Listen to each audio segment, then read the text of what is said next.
16th World Class Sustainable Cities Conference, WCSC 2025.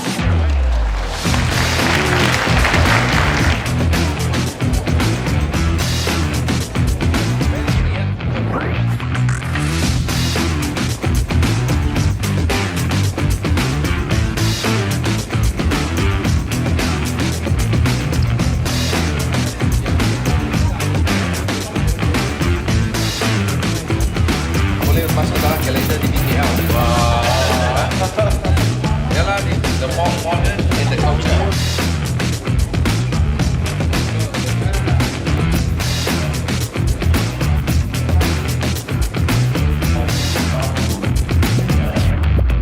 Assalamualaikum warahmatullahi wabarakatuh. Yang berbahagia, Dato' Engineer Bandaraya, President of Real Estate.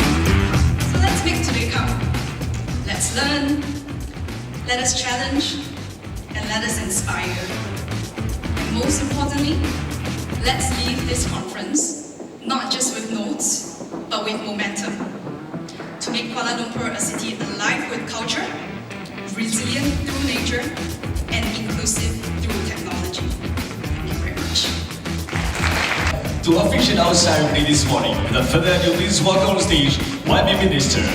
WCSC 2025 is a true reflection of the Malaysian Badan spirit. It reminds us that development means nothing if it is not anchored in people and places.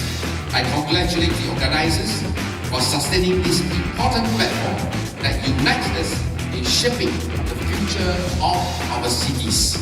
With that, dengan perasaan penuh tawaduk dan rendah hati, it is my great honor to declare open the 16th International Conference on World Class Sustainable Cities 2025. Terima kasih, thank you, Sisi, and I wish all participants a meaningful and productive conference. Sustainable Cities Conference 2025 in 1, 2, 3. There you have it.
please welcome on stage Yang Berbahagia Datuk Seri Bandaraya Memunah Muhammad Sharif to deliver the keynote address.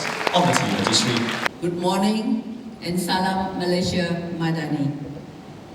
Distinguished guests, esteemed speakers, ladies and gentlemen, it is my great honor to be here at the 16th World Class Sustainable Cities Conference.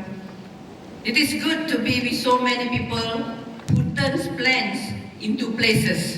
That's what our colleague from Oval Partnership is make my work easier, because you already analyze the structure plan of Kuala Lumpur 2040. And I realized that what you highlighted just now regarding the connectivity, mobility, seamless connectivity, that is what I want to do. And after this, I want to see you. You have done it in so many places.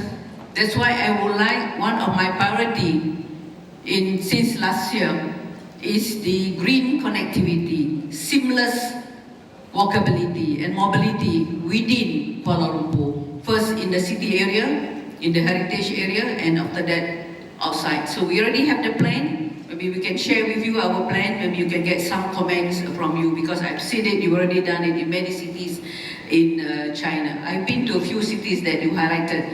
I got the inspiration from there, and so many cities when I was the ED of UN Habitat, and I would like to do it in Kuala Lumpur. So, well, people say that I'm dreaming, but I think it's not, it's okay to dream, yeah? But I think hopefully with you we can get the reality.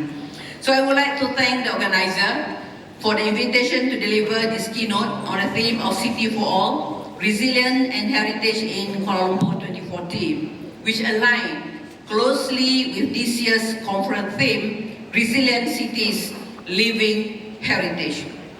Over the years, this conference has become an important annual platform for collaboration, innovation, and the sharing of the best practices in sustainable urbanization. As we plan towards 2040, we carry two responsibilities. One, keeping our citizens safe by ensuring our cities are future fit, and keeping them happy by strengthening our collective cultural identity. Let me share one real story. I was in Seoul last year before joining Kuala Lumpur as a mayor. I was invited by Seoul, by the Korean government to speak at one of the international conference in Seoul, and I met the Seoul mayor, and he told me one of the indicators that he used in his election, that because he's using all the facial recognition, how many people smile per day in the city.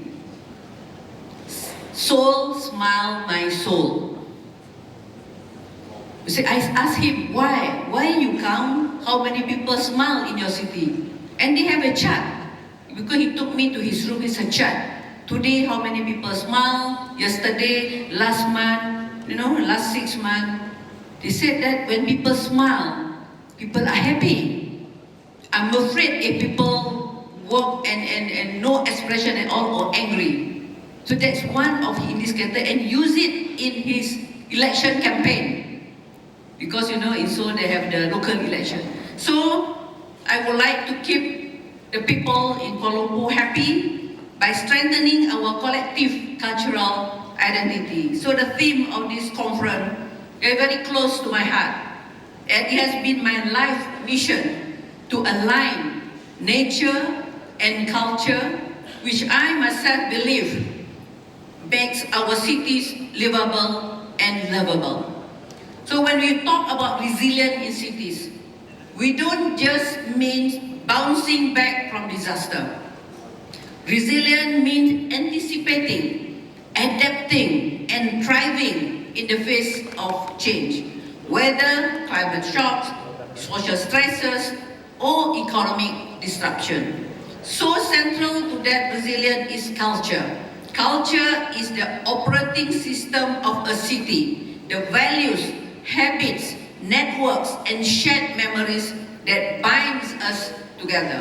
So a resilient city is one whose culture equips people to innovate, to support one another, and to adapt traditions to meet new challenges via innovation. So ladies and gentlemen, let me take the opportunity of this keynote platform to highlight how Kuala Lumpur City Hall is facilitating the alignment of nature and culture to make our capital city more livable and lovable. I will be sharing some of the key features of the Kuala Lumpur Local Plan 2040. Colleagues, you have seen our structure plan. I think there's enough time for you to look at our local plan, how we translate the structured plan into action on the ground. All the 176,000 lots in Kuala Lumpur, they have all the density, all the floor ratio, where are the public spaces, where are the green, all shown in our proposal plan. Maybe we can share with you our plan. And also Kuala Lumpur Climate Action Plan 2050, and the Warisan Kuala Lumpur, or the Kuala Lumpur Heritage Initiative. So they form the bedrock of how we propose to work together with all of you. DBKL cannot do it alone. With all of you to deliver a city for all. And the city for all here, what I meant is not only human, fauna and flora. We want to bring back the birds into the city. You want to bring back the butterfly into the city.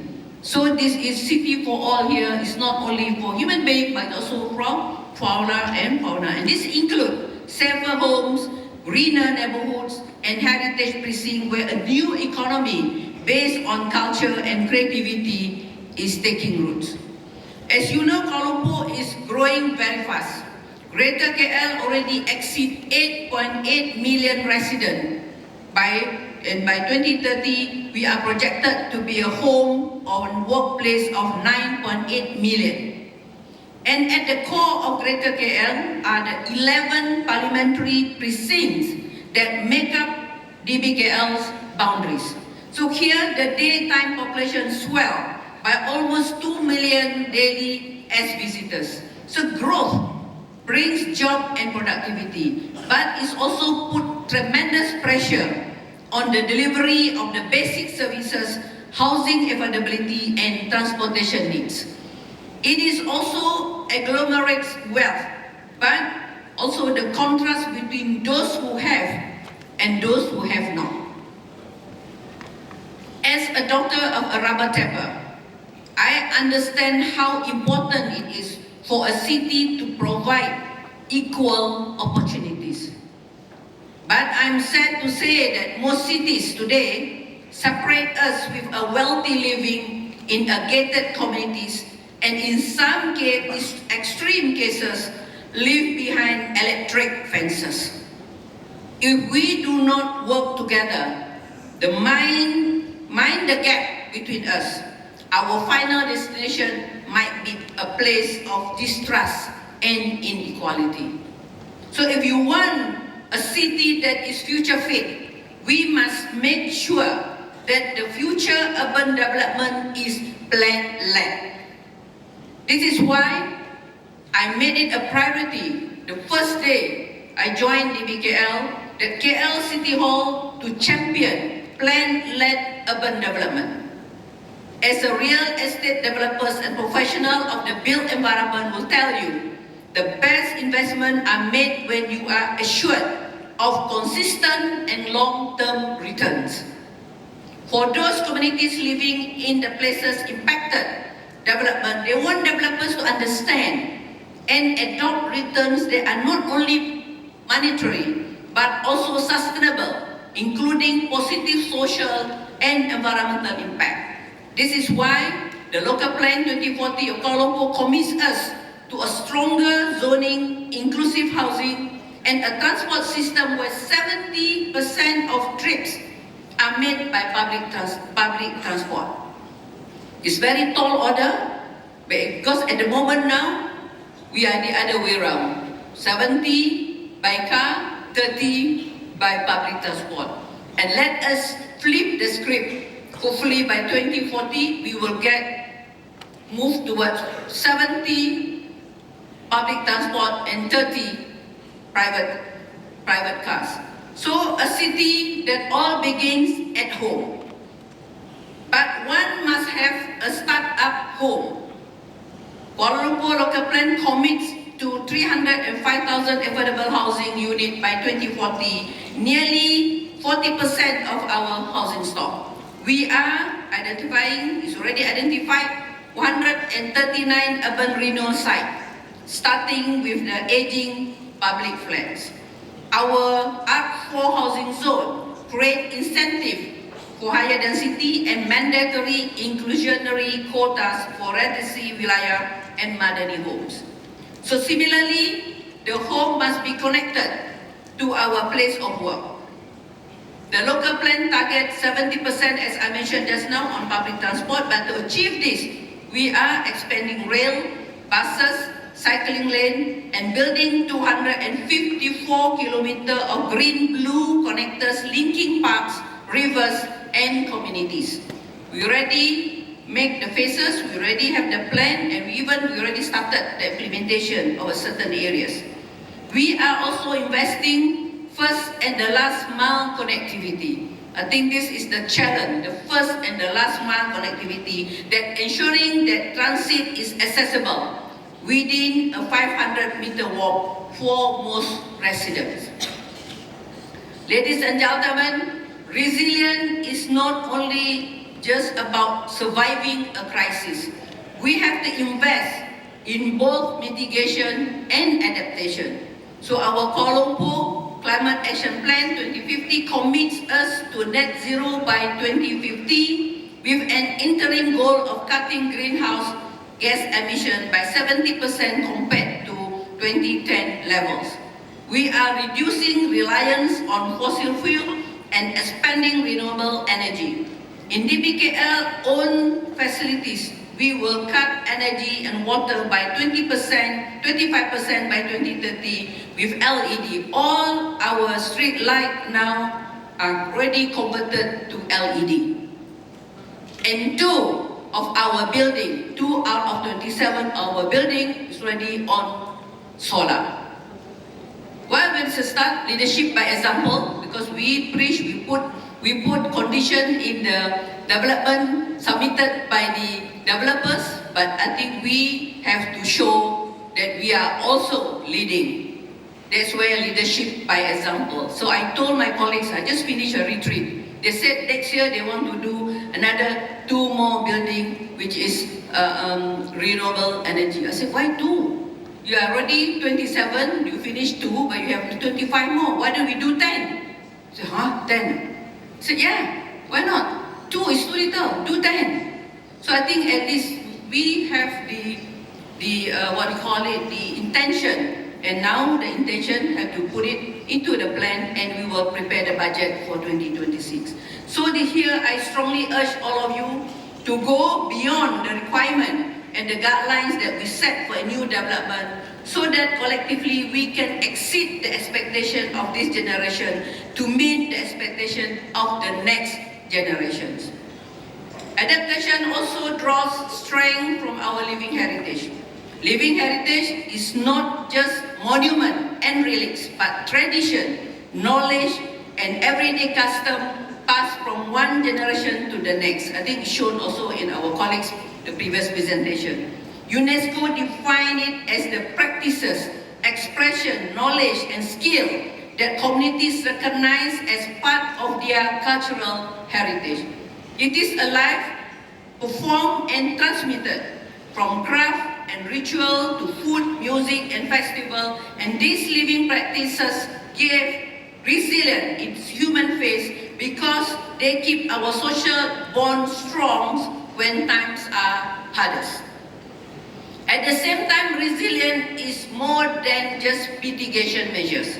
We need to adapt the best way to do so it to cater the most vulnerable members of our society today.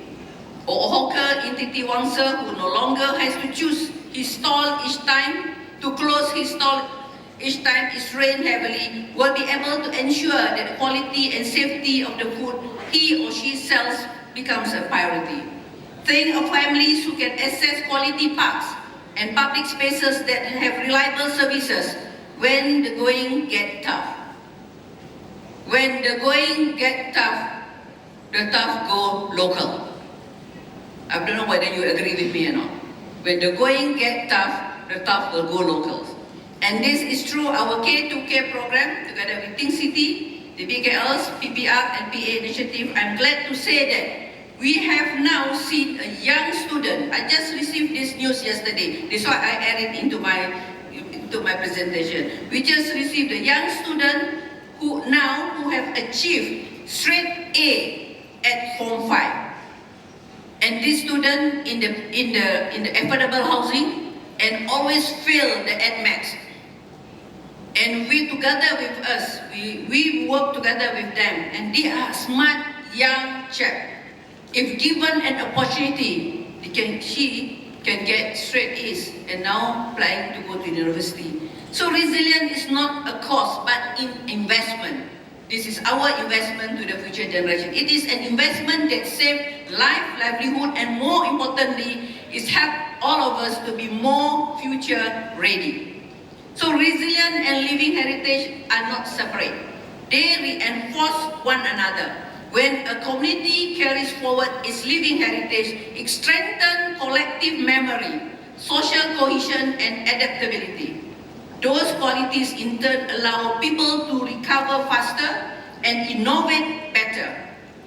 For example, in Turkey, a simple cultural practices such as regular hand washing. Because you know, in those who are familiar with Turkey, they have all this water, like rose water, they used to wash their hands and all that. I think they become embedded in their daily life and prove pivotal in their preparedness during the COVID-19 pandemic and supporting public health resilience. In Malaysia too, to our Muslim practices, from ritual ablution before salat and wash our hand before we take our food, even for Malaysian, on cleanliness daily reflect a culture of hygiene and community care that strengthen our resilience and readiness for future challenges. We don't have to be told to watch the video how to wash your hand, because we wash our hand every day. You don't need to sing a birthday song for 20 seconds to wash your hand. How to wash your hand? The director of World Health Organization showing us how to wash the hand properly. But we do it. This is culture. So I think this is linked to the livelihood. You are also deserve evidence that investment deliver. Our climate, smart drainage, and flood mitigation have reduced flood hotspot in key areas by nearly 40% over the past decade. We have upgraded 14 retention ponds and alam flora and cleared 4,516 kilometers of clogged drain, and they are tangible results people can see. When I joined the PKL, there were 30 flooding hotspots, and now we have 20. We reduce the 10. And my target is that by the end of the year, we reduce 10 more. And by next year, hopefully, well, maybe the water may be there, but it's not really up to the knee. Maybe it's only up to the ankle, maybe. So this is our target. This is resilient. This is resilient plus investment. So a future fit city needs to invest in people. And a resilient people are self-confident individuals. And just as a leader widens opportunities for colleagues to participate in decision-making and grow professionally, a city with a strong cultural identity is made of people who know where they come from. You have to know the past to chart the future. I think the minister has already mentioned that in his opening remark. Through the Warisan Kuala Lumpur initiative, which was launched by the Yang Amat Berhormat Datuk Seri Anwar Ibrahim in April this year, the PKL is facilitating other governmental and private sector partners to regenerate 10 historic precincts. The most iconic is Sultan Abdul Samad Building, and the PKL is also upgrading Dataran Merdeka, and we are continuing with our public ramp improvement works throughout the downtown Kuala Lumpur. we are combining conservation and adaptive reuse, wayfinding and public arts. And hopefully when it is completed, half of the jalan just in front of this, in between the bangunan Sultan Abdul Samad and the Dataran Merdeka, half of the road will be given to the public. Only half for cars. So let us remember this, a city without activities is a city without soul. We want to bring back the soul to the city. Infrastructure is very, very essential, but so are the festival, performances, market, ritual that give life to our street. They are not side event. They are the heartbeat of an urban life. So the BKL has also applied to UNESCO to be a creative city of design. We believe that by being part of this network will help Kuala Lumpur strengthen its creative economy. From an economic perspective, Heritage Kuala Lumpur will add to the overall attractiveness of the city to attract visitors and investors alike. It is projected to generate RM 7.85 billion in cultural and creative value. So today, the creative economy already employs more than 100,000 people and contribute close to 2% of the Malaysian GDP. We are confident that this figure will increase in the near future as we collectively increase investment in making the city into a sticky space for collective talent and creative industry.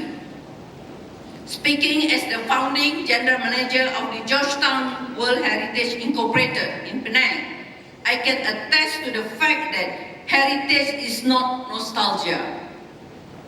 It is an investment of identity, investment of pride and creativity.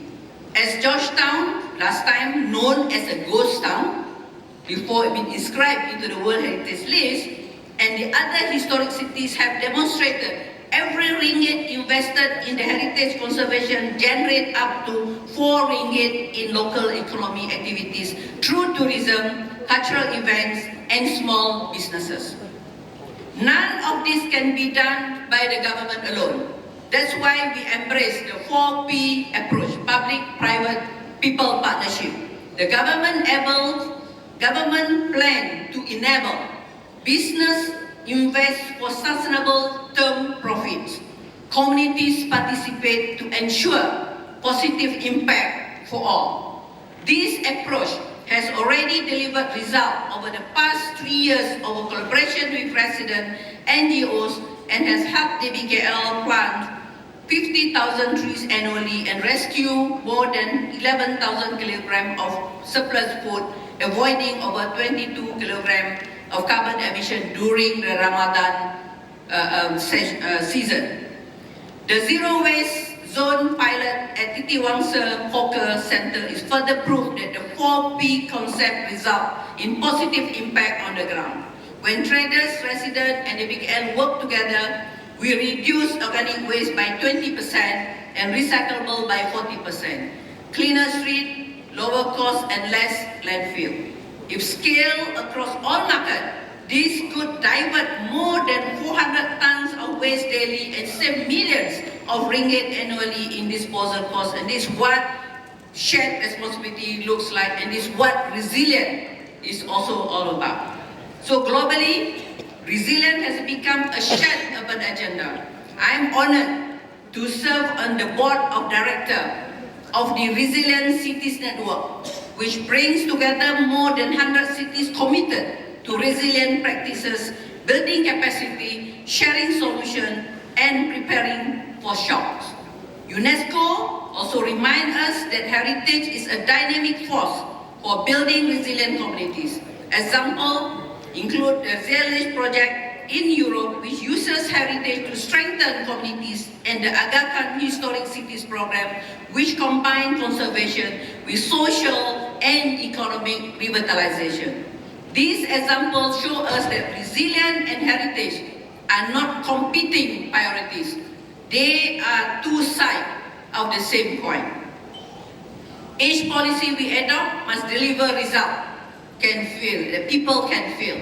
Safer street, shorter commutes, cooler parks, and let us not wait until 2040 to to ensure accessibility for all. As I said, maybe you said, oh yeah, Mayor, you can say what you want to say. Of course, I know I cannot do it alone, but I need all your support. I need all your support, either from the community, from the private sector, from the philanthropy, from the investor, to make this happen. So I think this is very important because we are also now elderly residents in your development project must be able to walk safely under the shade of a home to the train station. I think Kak Yong will be happy when I mention about elderly resident because he's always pushed me, my friends there. Make sure he or she can get to the city center safely. So fast forward to 2040, you will see that we are investing today for all of you in this room. We are stronger together, and Kuala Lumpur will avoid nearly 6 million tons of carbon emission annually if we shift away from our reliance on cars to public transport. So, what is my ask today? I have another one more paragraph to say. What is my ask today? My ask is for all of us to start investing and plant trees of hope for the future. It means building safer homes where every family can afford decent shelter. It means planting trees to ensure cooler streets that shades our children on their way to school. It means changing our behavior where waste become resources, not burdens. It means stronger heritage where culture and commerce thrive side by side. And it means more chances to belong for everyone, regardless of age, regardless of income, and regardless of background. Let us move away from making statements, feeling good, and then going back to business as usual. Instead, make sure that you can meet the commitment that you want to share at this conference. Let us move away from declaration to declared action. We have enough resolution, we have enough declaration, but now turn the declaration into a declared action with the timeline, with the resources, and with the community, and we do it. I also mentioned this when I was in the UN. The last time I spoke was at the COP29 in Baku. I was given a chance to speak at the opening of COP29 by the President of Azerbaijan. I also call upon the state leaders, enough declaration, because in the UN there's so many resolution after resolution. Whether it's implemented or not, we don't know. So I think enough resolution, enough declaration, enough study.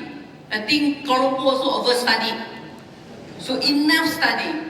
What we need now is we have to move together so that we can come up with a plan. It can be a small project with a bigger impact, or it can be big project, can be also bigger and more impact. I think don't wait until we have a big project, then only we work together. A small project, big impact. I'm as a mayor of Kuala Lumpur, I'm very, very open to welcome any proposal, any comments, any updates from all of you so that we can make Kuala Lumpur more livable and more livable by all the people. So let us move again away from declaration to a declared action. I hope by the time tomorrow, each of us here have the declared action to do. If not, for the people, declared action to our own individual. Because transformation starts from ourselves. So I think what do we do in order to make the planet better? So make them real.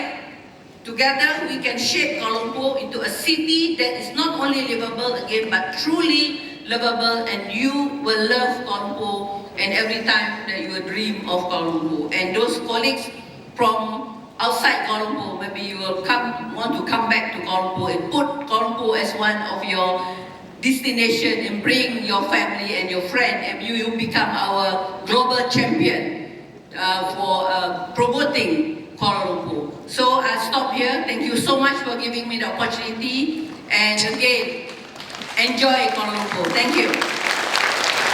Thank you so much, ladies and gentlemen. Give the warmest round of applause to Yang Berbahagia Datuk Sri Maimunah Muhammad Sharif for that inspiring keynote on City for All, Resilience and Heritage in KL 2040.